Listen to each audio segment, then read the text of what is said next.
You are 17, and a man in a suit just offered you more money than your father makes in a month. As long as you never ask what the job is, you say yes before he finishes the sentence. It's 1943, there's a war on, and you've never held money like this.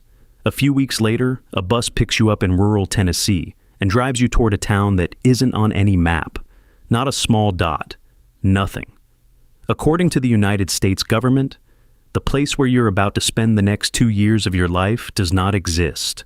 The bus stops at a fence, barbed wire, guard towers, men with rifles. You flash a badge. Everyone here over the age of 12 wears one, all day, every day. The gate opens and you roll into a city, a real one, muddy and half-built and enormous, streets and dormitories and cafeterias climbing into the hills. It has a name you won't hear for years, Oak Ridge. On paper, it's called Site X. It was designed for maybe 13,000 people. By the time the war ends, 75,000 reside here, making this invisible town the 5th largest city in Tennessee. And most people in Tennessee have no idea it's there. Day one, they teach you the only rule that matters. Do your task, don't ask questions. Billboards are everywhere, cheerful and menacing at once. One reads, "What you see here, what you do here, what you hear here. When you leave here, let it stay here." Certain words are simply forbidden. You'll spend 2 years in this place and never once be allowed to say uranium or atomic out loud. You don't even know those are the words. That's the point. They walk you into a long room at a plant called Y12. In front of you, a panel of dials and knobs. Bolted behind the wall it faces sits a machine the size of a house you will never see. Your entire job, 8 hours a shift, is to watch one needle. Keep it inside a marked zone. If it drifts, turn a knob until it comes back. That's it. Nobody tells you what the needle measures. Nobody tells you what's on the other side of the wall. You are one of roughly 10,000 young women doing exactly this, most fresh out of high school, farm girls from little Appalachian towns. History will call you the Calutron Girls. You don't know that word either. Now zoom out, because this is where the story we all learned falls apart. Picture the atomic bomb, and you picture a handful of geniuses. Oppenheimer, Einstein, Fermi, brilliant men at a chalkboard. That's the myth.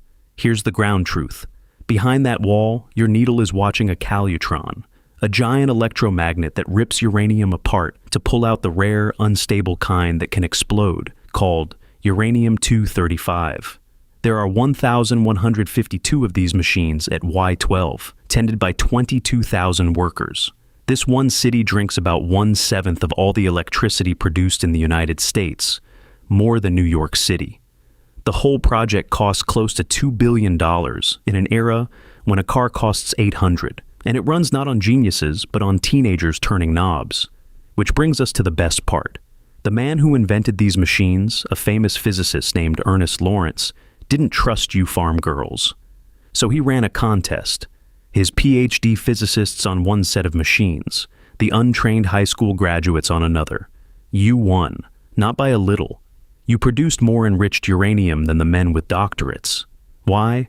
Because when the needle twitched, the physicists couldn't help themselves.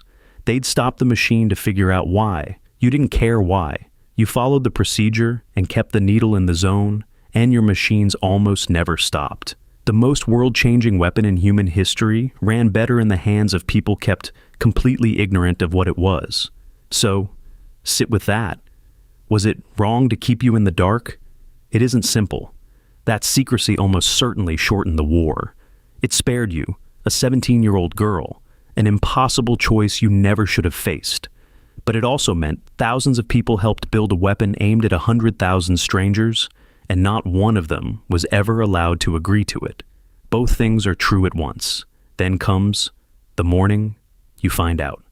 August 6th, 1945. The radio says a single American bomb has destroyed a Japanese city called Hiroshima. And slowly, in cafeterias and dormitories across Oak Ridge, it lands. The needle you watched for 2 years, the knob you turned 10,000 times. That was the fuel. The bomb was named Little Boy, and the uranium inside it came out of your machines. Many of the women hear the word uranium for the first time that day, the day they learn what it was for. Some feel pride, they helped end the war. Some are never the same. Decades later, they'd tell a writer named Denise Kiernan about that split, the pride and the ache, living side by side in the same person for the rest of their lives. Here's why this isn't just a strange story from 1945. We tell ourselves the biggest things get built by a few famous names. They almost never do. They get built the way Oak Ridge was, by an invisible army of ordinary people, each handed one tiny piece of a machine they are never shown the shape of.